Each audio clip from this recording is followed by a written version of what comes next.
Hello everyone, welcome to my channel plot paradox. Please हमारे इस channel को subscribe करके बेल आइकन जरूर प्रेस कीजिएगा। आपका एक सब्सक्राइब हमें मोटिवेशन देता है कि हम आपके लिए और भी अच्छा कंटेंट बनाते रहें। आज हम बात करेंगे wrath of the titans movie के बारे में। इससे पहले हमने clash of the titans movie को एक्सप्लेन किया था। उसे देखने के लिए आई बटन पर दिया गया वीडियो पर क्लिक कीजिए या फिर मेरे डिस्क्रिप्शन में दिए हुए लिंक पर भी क्लिक करके आप उस वीडियो को देख सकते हैं। तो चलिए फिलहाल इस मूवी को समझते हैं। इससे पहले वाले पार्ट में यानी clash of the titans movie में हमने देखा था कि उस वक्त पर धरती पर देवता और राक्षस राज किया करते थे, लेकिन पर्सियस यानी ज़्यूस के बेटे जो एक आधा देवता और आधा इंसान था, उसने क्रैकन को मारकर इंसानों को बचाया था। इसीलिए ज़्यूस ने उसे अपने साथ रहकर धरती पर राज करने का प्रस्ताव दिया था। लेकिन पर्सियस एक आम इंसान की तरह जिंदगी जीना चाहता था, ना कि एक देवता की तरह। इसीलिए उसने अपनी पूरी जिंदगी धरती पर बिताने का फैसला किया। लेकिन अब देवताओं का राज खत्म हो रहा है क्योंकि अब इंसानों ने देवताओं को पूजना बंद कर दिया है। और फिर हमें पर्सियस को दिखाया जाता है। इस वक्त पर उसकी पत्नी यानी आयो गुजर चुकी है, जिसे हमने पहले वाले पार्ट में देखा था। अब उसका एक बेटा भी है, हीलियस। पर्सियस जो एक मछुआरा है, वो अपने बेटे हीलियस को मछली पकड़ना सिखाता है। वो दोनों धरती पर एक खुशहाल जिंदगी बिताते हैं। लेकिन एक दिन अचानक ज़्यूस पर्सियस से मिलने आते हैं क्योंकि उन्हें पर्सियस की मदद चाहिए। वो कहते हैं कि एक आफत आ रहा है, अब देवता बहुत कमजोर हो गए हैं, इसीलिए अब सबको खतरा है। देवता और इंसान दोनों को। प्रार्थनाओं के बगैर हम देवता बहुत कमजोर हो गए हैं, इसीलिए हमारी शक्ति के साथ हमारी सभी रचनाएं यानी ये धरती और सभी जिंदा प्राणी खत्म हो रहे हैं। अगर हमारी शक्ति और भी घट गई तो हम सब देवता मारे जाएंगे, और अगर हम देवता मारे गए तो मेरे पिता यानी क्रोनोस आजाद हो जाएगा, जिसे हमने टार्टारस के दीवार के पीछे कैद करके रखा है, और वो इस पूरी दुनिया को खत्म कर देगा। कुछ राक्षस तो आजाद हो भी चुके हैं क्योंकि अब वो दरवाजा टूटने लगा है। इसीलिए मुझे तुम्हारी मदद चाहिए ताकि हम सब मिलकर क्रोनोस को रोक सकें। लेकिन पर्सियस कहता है कि ये देवताओं का काम है, मैं इसमें कुछ नहीं कर सकता। लेकिन ज़्यूस कहते हैं कि इस वक्त हम सबको मिलकर लड़ना होगा और इस जंग में मुझे मेरे बेटे की मदद चाहिए। लेकिन पर्सियस इसमें नहीं पड़ना चाहता क्योंकि वो अपने बेटे को छोड़कर जाना नहीं चाहता। इसीलिए वो ज़्यूस को जाने के लिए कहता है और ज़्यूस वहां से चले जाते हैं। और फिर नींद में पर्सियस सपना देखता है कि क्रोनोस अब आजाद हो चुका है और उसके हमले से पर्सियस और उसका बेटा दोनों मारे जाते हैं। और अचानक पर्सियस का आंख खुल जाता है। फिर हमें ज़्यूस को दिखाया जाता है जो अपने भाई और अंधेरी दुनिया का राजा यानी हेडिस से मिलने जाते हैं, जो कि जमीन के अंदर रहता है। वहां पर ज़्यूस का एक और भाई समंदर का राजा यानी पोसाइडन भी होता है, और उसके साथ ज़्यूस का एक बेटा यानी एरिस भी होता है। ज़्यूस अपने बेटे एरिस से बहुत प्यार से बात करते हैं, लेकिन एरिस अपने पिता यानी ज़्यूस से बहुत बदतमीजी से बात करता है। और वो ज़्यूस से पर्सियस के बारे में भी पूछता है, लेकिन ज़्यूस कहते हैं कि वो अपनी दुनिया में खुश है।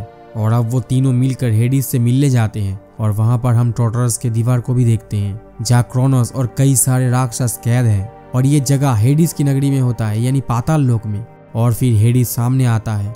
ज़्यूस उससे इजाजत मांगते हैं ताकि वो सब लोग मिलकर टार्टारस के दीवार को ठीक कर सकें, क्योंकि ये जगह यानी टार्टारस हेडिस के इलाके में होता है।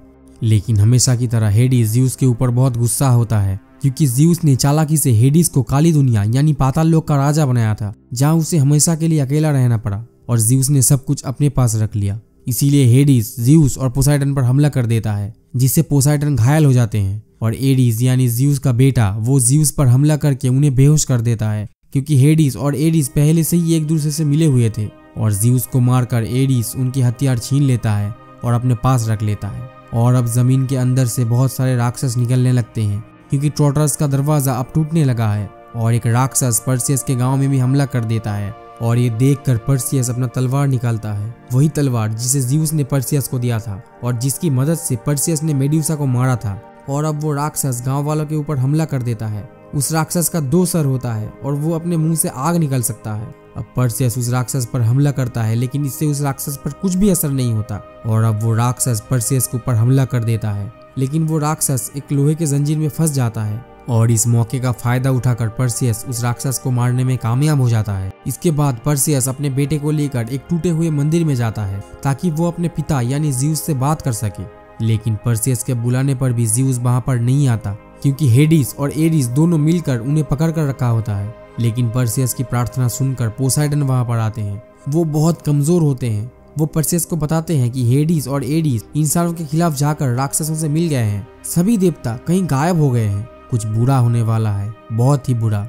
पर्सियस उनसे ज़्यूस के बारे में पूछता है, लेकिन पोसाइडन बताते हैं कि उन्हें पाताल लोक में कैद कर लिया गया है। अब तुम ही इंसानियत की आखिरी उम्मीद हो, तुम्हें ही पाताल लोक में जाकर ज़्यूस को छुड़ाना होगा। नहीं तो इंसानियत खत्म हो जाएगा। परसियस पूछता है कि मैं उन्हें कैसे बचाऊं, मैं तो बस एक आधा देवता हूँ। फिर पोसाइडन कहते हैं कि तुम्हें एक और आधे देवता को ढूंढना होगा, एजिनोर यानी मेरा बेटा। वो इस वक्त रानी एंड्रोमेडा के पास कैद है, उसे मिलकर कहना कि वो तुम्हें दी फॉलन वन के पास ले जाए। और अब पोसाइडन अपना हथियार परसियस को देते हैं और कहते हैं कि इसे इस्तेमाल करो, और अगर मेरा बेटा इस हथियार के काबिल हो तो उसे ये दे देना। और ये बोलते ही पोसाइडन, जो कि बहुत घायल है, आखिरकार मारे जाते हैं। और अब हम देखते हैं कि हेडिस और एरिस दोनों मिलकर ज़्यूस को कैद कर लेते हैं। और हेडिस ज़्यूस से कहते हैं कि हमारे पिता यानी क्रोनोस ने हमें एक प्रस्ताव भेजा है कि अगर हमने उन्हें ट्रोटरस से आज़ाद करवा दिया तो वो हम कुछ देवताओं को हमेशा के लिए अमर बना देंगे, यानी हम प्रार्थनाओं के बिना भी हमेशा के लिए अमर रह पाएंगे। हम उन्हें तुम्हारी बची हुई शक्तियां देंगे ताकि वो तुम्हारी शक्ति से अपने आप को आज़ाद कर सके। लेकिन ज़्यूस उन्हें समझाते हैं कि क्रोनोस तुम्हें धोखा देगा, वो हम सबको मार देगा। लेकिन हेडिस उनकी बात नहीं मानता और उन्हें कैद करके क्रोनोस के पास ले जाते हैं ताकि क्रोनोस ज़्यूस से उसकी शक्ति छीन सके। अब हम धरती पर परसियस को देखते हैं। वो ज़्यूस को बचाने के सफर में निकलता है और अब उसकी मदद करने के लिए पेगासस आता है, यानी वही उड़ने वाला घोड़ा जिसे हमने इससे पहले वाले पार्ट में देखा था। अब परसियस अपने बेटे से अलविदा कहता है और अब परसियस पेगासस को लेकर रानी एंड्रोमेडा से मिलने के लिए निकल जाता है। फिर हमें रानी एंड्रोमेडा को दिखाया जाता है, वही एंड्रोमेडा जिसे हमने पहले वाले पार्ट में देखा था। लेकिन इस मूवी में उनकी किरदार निभाने वाली एक्ट्रेस को चेंज कर दिया गया है। अब सभी सैनिक और रानी एंड्रोमेडा बहुत सम्मान से परसियस का स्वागत करते हैं, क्योंकि परसियस ने ही क्रैकन को मारकर आर्गस यानी रानी एंड्रोमेडा की राज्य को बचाया था। एंड्रोमेडा बहुत खुश होती है कि परसियस उनसे मिलने आए हैं, लेकिन परसियस को पता चलता है कि 4 राक्षसों को मारने में इनके 300 आदमी मारे गए हैं और कई घायल हैं, क्योंकि अब वो राक्षस जो ट्रोटरस के दीवार से बाहर निकले थे वो अब पूरी दुनिया में फैल चुके हैं। इसीलिए एंड्रोमेडा की सेनापति कहते हैं कि हमें अब देवताओं से प्रार्थना करना चाहिए। लेकिन परसियस कहता है कि तुम किस देवता से प्रार्थना करोगे, एरिस से? सेनापति कहता है कि हाँ, क्योंकि वो युद्ध का देवता है और सभी सैनिक उन्हें ही पूजते हैं। फिर परसियस कहता है कि अगर मैं आपसे ये कहूँ कि एरिस ही आपका दुश्मन है तो ये सब एरिस और हेडिस की ही योजना है इंसानियत को खत्म करने की। फिर परसियस एंड्रोमेडा के राज्य में जाता है, जहाँ वो पोसाइडन के बेटे एजिनोर से मिलता है, जो एक चोर है, इसीलिए उसे कैद खाने में रखा गया है। परसियस उससे वहां पर मिलता है और अपने बारे में बताता है कि वो ज़्यूस का बेटा है, और वो ये भी कहता है कि मैं जानता हूँ कि तुम पोसाइडन के बेटे हो, लेकिन तुम्हारे पिता अब नहीं रहे। ये सुन के एजिनोर को कोई भी फर्क नहीं पड़ता कि वो अपने पिता यानी पोसाइडन से बिल्कुल भी प्यार नहीं करता। वो परसियस से बहुत बदतमीजी से बात करता है, लेकिन परसियस कहता है कि मुझे पाताल लोक में जाना है और तुम ही मुझे वहां तक लेके जा सकते हो। तुम्हारे पिता ने कहा था कि तुम मुझे दी फॉलन वन तक लेके जाओगे। परसियस उससे ये भी बताता है कि ये जगह तुम्हारे लिए नहीं है, मैं जानता हूँ कि तुम समुद्र में जाना चाहते हो। और फिर परसियस के समझाने के बाद वो मदद करने के लिए राजी हो जाता है। इसीलिए एजिनोर, परसियस, एंड्रोमेडा और बहुत सारे सैनिक दी फॉलन वन से मिलने के लिए निकल जाते हैं, जो बहुत दूर रहता है। लेकिन वो कौन है और कहाँ रहता है ये एजिनोर के अलावा और किसी को भी नहीं पता। इसीलिए अब परसियस एजिनोर को जंजीर से आजाद करवाता है और उसे दी फॉलन वन के बारे में पूछता है। एजिनोर कहता है कि वो देवता हेफास्टस है। एंड्रोमेडा पूछती है कि हेफास्टस कौन है। फिर परसियस बताता है कि हेफास्टस वो देवता है जिसने ज़्यूस, पोसाइडन और हेडिस के हथियारों को बनाया था, और इन तीनों को मिलाकर बनता है ब्रह्मास्त्र, और इसी के इस्तेमाल से उन्होंने क्रैकन को हराया था। फिर एजिनोर बोलता है कि हेफास्टस केल नाम के एक टापू में रहता है, लेकिन परसियस कहता है कि बहुत सारे लोगों ने इस टापू को ढूंढने की कोशिश की, लेकिन किसी को भी ये टापू नहीं मिला, क्योंकि ये टापू है ही नहीं। लेकिन एजिनोर कहता है कि नहीं, वो टापू है और मैं तुम्हें वहां पर लेके जा सकता हूँ। एजिनोर परसियस से पोसाइडन का हथियार मांगता है और परसियस उस हथियार को एजिनोर को दे देता है, और फिर एजिनोर उस हथियार को बोट के सामने वाले हिस्से पर गाड़ देता है, और इससे वो बोट अपने आप ही अपना दिशा बदल लेता है और नए रास्ते पर चलना शुरू कर देता है। और अब हमें पाताल लोक दिखाया जाता है, जहाँ हेडिस और एरिस ज़्यूस को बांधकर क्रोनोस के पास लेके जाते हैं ताकि क्रोनोस ज़्यूस से उसकी शक्ति छीन सके। और अब इधर परसियस, एंड्रोमेडा और एजिनोर केल तक पहुंच जाते हैं, जो एक वीरान और डरावना टापू है।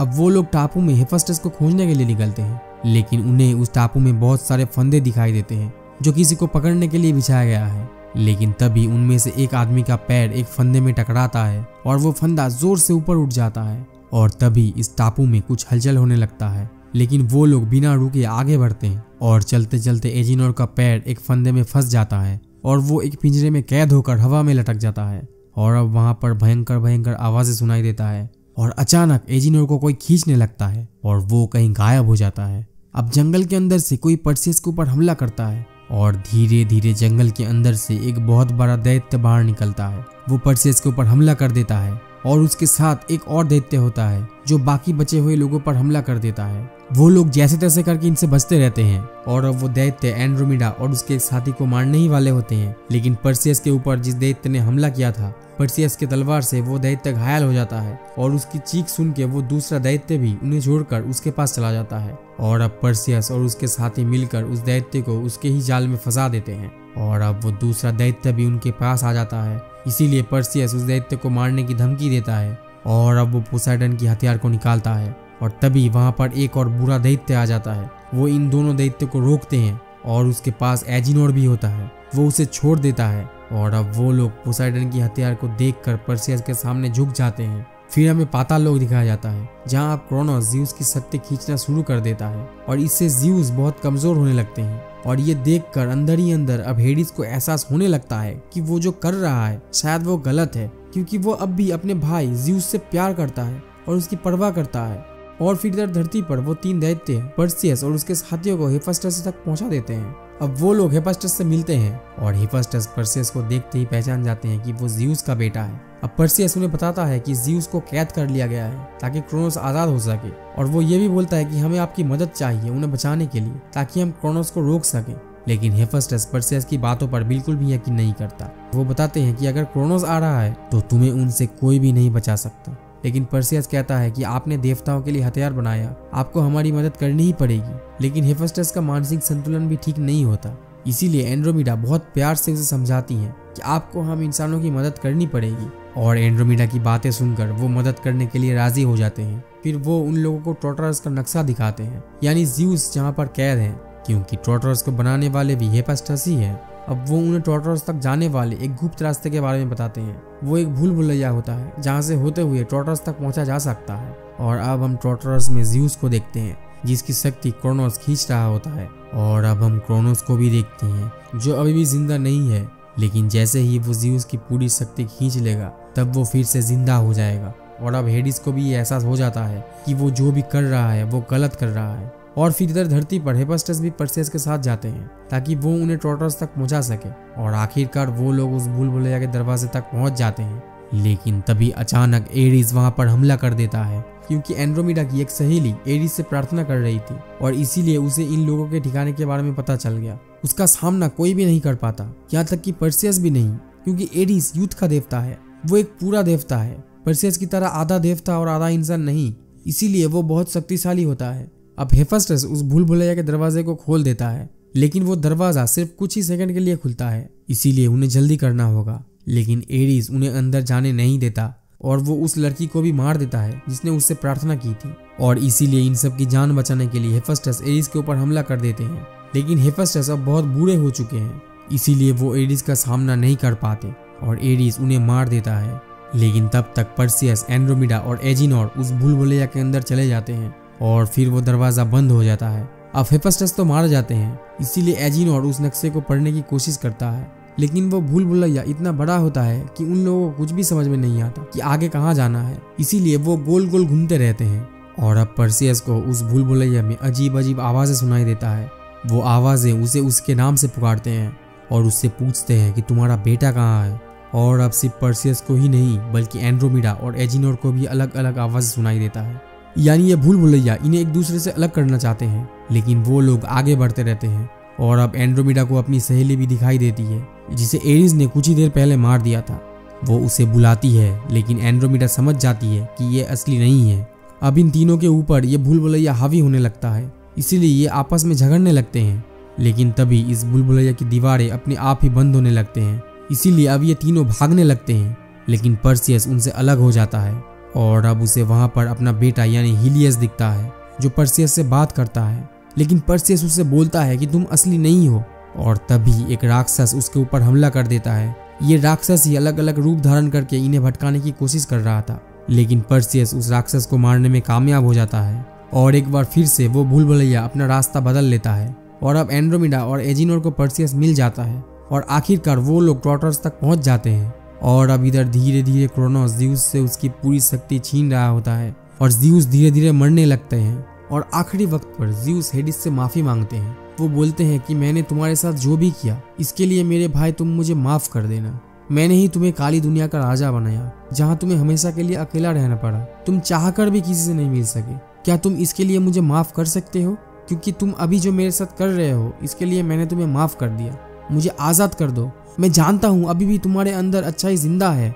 ये सुन के हेडिस का दिल पिघल जाता है, लेकिन तभी एडिस हेडिस के ऊपर हमला कर देता है। अब एडिस ज़्यूस की हथियार से हेडिस को मारने ही वाला होता है, लेकिन ज़्यूस ऐसा होने नहीं देता, क्योंकि ज़्यूस की मर्जी के अलावा उनकी हथियार किसी के ऊपर भी हमला नहीं करता। वो कहते हैं कि मैं तुम्हें अपने भाई को मारने नहीं दूंगा, और ये देखकर हेडिस का दिल पिघल जाता है और वो ज़्यूस की जान बचाने के लिए एडिस के ऊपर हमला कर देता है। और अब पर्सियस भी ज़्यूस तक पहुंच जाता है, लेकिन अब क्रोनोस पूरी तरह से जिंदा हो जाता है। और अब पर्सियस और एंड्रोमेडा दोनों मिलकर ज़्यूस को आजाद कर देते हैं, लेकिन एडिस उनके ऊपर हमला कर देता है। और तभी हेडिस वहां पर आ जाता है। वो एडिस को रोकने की कोशिश करता है और ज़्यूस और बाकी के लोग वहां से निकलने की कोशिश करते हैं, लेकिन एडिस हेडिस की हथियार से ज़्यूस के ऊपर हमला कर देता है, जिससे ज़्यूस बहुत घायल हो जाते हैं। पर्सियस उस हथियार को ज़्यूस के शरीर से निकालता है और अब ज़्यूस पर्सियस से उसका तलवार मांगते हैं, और हेडिस की हथियार और पर्सियस की तलवार को एक दूसरे से मिलाते ही वो लोग उस भूल-भुलैया से बाहर टेलीपोर्ट हो जाते हैं। और फिर एंड्रोमेडा घायल ज़्यूस को अपने राज्य में लेके जाते हैं, जहाँ ज़्यूस पर्सियस से कहते हैं कि अब मैं बहुत कमजोर हूँ, मैं अब क्रोनोस को रोक नहीं सकता, अब सिर्फ ब्रह्मास्त्र ही है जो क्रोनोस को रोक सकता है। तुम्हें कुछ भी करके क्रोनोस को हराना होगा। और इसीलिए बाहर आकर पर्सियस, एंड्रोमेडा और एजिनोर एक योजना बनाते हैं कि ब्रह्मास्त्र बनाने के लिए उन्हें तीनों देवताओं की हथियार चाहिए, जिसमें से अभी उनके पास पोसाइडन और हेडिस का हथियार है, और अब उन्हें सिर्फ ज़्यूस का थंडरबोल्ट चाहिए जो कि एडिस के पास है। इसीलिए पर्सियस एक फैसला करता है। वो एडिस से प्रार्थना करता है और उसे एक जगह बुलाता है और लड़ाई की चुनौती देता है। पर्सियस जानता है कि वो एडिस से नहीं जीत सकता, लेकिन वो ये भी जानता है कि इसके अलावा और कोई भी रास्ता नहीं है। इसीलिए वो एडिस से मिलने जाता है। और इस तरफ एंड्रोमेडा अपनी सेना बिछाती है ताकि वो लोग राक्षसों की सेना से लड़ सके। और अब क्रोनोस पूरी तरह से जिंदा हो जाता है और उसके साथ उसकी राक्षसों की सेना भी आजाद हो जाते हैं और वो इंसानों के ऊपर हमला कर देते हैं और एंड्रोमेडा की सेना उन्हें रोकने की कोशिश करते हैं। अब पर्सियस भी एडिस से मिलने के लिए पहुंच जाता है, लेकिन एडिस पर्सियस के बेटे यानी हीलियस को भी अपने साथ उठा के लेके आता है। वो हीलियस के सामने पर्सियस को मारना चाहता है ताकि वो पर्सियस को ये दिखा सके कि एक बाप को उसके बेटे से छीन लेना कैसा लगता है। दरअसल एडिस पर्सियस और ज़्यूस से इसीलिए इतनी नफरत करता है क्योंकि उसे लगता है कि पर्सियस ने ही ज़्यूस को उससे छीना है और ज़्यूस भी उससे ज्यादा पर्सियस से प्यार करते हैं। इसीलिए अब वो पर्सियस को मारना चाहता है और अब वो दोनों एक दूसरे पर हमला कर देते हैं, लेकिन उन दोनों के बीच ताकत का एक भारी अंतर होता है। इसीलिए एडिस पर्सियस पर भारी पड़ता है और इधर हेडिस ज़्यूस से मिलने जाते हैं। वो कहते हैं कि आपने मेरे साथ जो भी किया इसके लिए मैंने आपको माफ किया, और वो अपनी बची हुई जिंदगी की 10,000 साल ज़्यूस को दे देते हैं। इससे ज़्यूस पहले जैसे ताकतवर बन जाते हैं और अब वो दोनों भाई फिर से पहले की तरह एक साथ मिलकर क्रोनोस को हराने के लिए निकलते हैं। और अब उधर एडिस के हमले से पर्सियस का हालत बहुत खराब हो जाता है, लेकिन जब एडिस का ध्यान नहीं होता तब पर्सियस एडिस के ऊपर हमला करके उसे जख्मी कर देता है और उससे ज़्यूस का हथियार लेकर उसी हथियार से एडिस को मार देता है। और अब वो उन तीनों हथियारों को मिलाकर ब्रह्मास्त्र बना लेता है और अब क्रोनोस भी पूरी तरह से आजाद हो जाता है और इंसानों पर हमला कर देता है। इसीलिए ज़्यूस उसके ऊपर हमला करते हैं, लेकिन उस हमले से क्रोनोस के ऊपर कोई भी असर नहीं होता और वो इस पूरी धरती को बर्बाद करने लगता है। इसीलिए अब ज़्यूस और हेडिस एक साथ उसके ऊपर हमला करते हैं। इससे क्रोनोस थोड़ा कमजोर हो जाता है, लेकिन घायल क्रोनोस ज़्यूस के ऊपर हमला कर देता है और ज़्यूस बहुत दूर जाकर गिरते हैं। इसी मौके का फायदा उठाकर पर्सियस ब्रह्मास्त्र से क्रोनोस के ऊपर वार कर देता है और ब्रह्मास्त्र के हमले से क्रोनोस बहुत कमजोर हो जाता है और फिर आखिरकार वो मारा जाता है और इंसानियत जीत जाता है। अब पर्सियस अपने पिता ज़्यूस के पास जाता है, लेकिन हेडिस उससे कहता है कि जाओ जाके अपने पिता से मिल लो, इससे पहले कि वो चले जाएं। यानी क्रोनोस के उस हमले से ज़्यूस बहुत घायल हो जाते हैं और अब वो ज्यादा देर तक जिंदा नहीं रहेंगे। फिर पर्सियस ज़्यूस से मिलने जाता है। ज़्यूस उससे कहते हैं कि अब से कोई देवता नहीं होगा, इंसान अपनी मर्जी से इस धरती पर रह सकेंगे। पर्सियस मेरे बेटे, अपनी शक्तियों का सही तरीके से इस्तेमाल करना, तुम्हारा बहुत बहुत शुक्रिया। और ये बोलते ही आखिरकार ज़्यूस मारे जाते हैं। इससे पर्सियस बहुत टूट जाता है क्योंकि वो भी अपने पिता ज़्यूस से बहुत प्यार करता था और अब हेडिस की शक्तियां भी नहीं बची, इसीलिए वो भी वहां से चला जाता है। और अब इधर हमें एजिनोर और एंड्रोमेडा को दिखाया जाता है जो बिल्कुल ठीक होते हैं, और अब एंड्रोमेडा और पर्सियस एक दूसरे को पसंद करने लगते हैं। हालांकि एंड्रोमेडा बहुत पहले से ही पर्सियस को पसंद करती थी, जो कि हमने पहले वाले पार्ट में देखा था, लेकिन इस पार्ट के अंत तक वो दोनों एक साथ हो जाते हैं और इसके बाद पर्सियस और हीलियस हमेशा के लिए एंड्रोमेडा के साथ यानी आर्गस में ही रुक जाते हैं। और अब पर्सियस उसकी हथियार यानी जो तलवार ज़्यूस ने उसे दिया था वो उसे हीलियस को देता है और ये बोलता है कि हमेशा याद रखना कि तुम पर्सियस के बेटे हो और महान ज़्यूस का पोता। और फिर ये कहानी यहीं पर खत्म हो जाती है। ये मूवी इस सीरीज की लास्ट मूवी थी। तो आपको ये कहानी कैसी लगी कमेंट करके जरूर बताइएगा। वीडियो पसंद आई हो तो इसे लाइक और शेयर जरूर करें और हमारे इस चैनल को सब्सक्राइब करना मत भूलना। Thanks for watching. अगले वीडियो में मिलते हैं। बाय।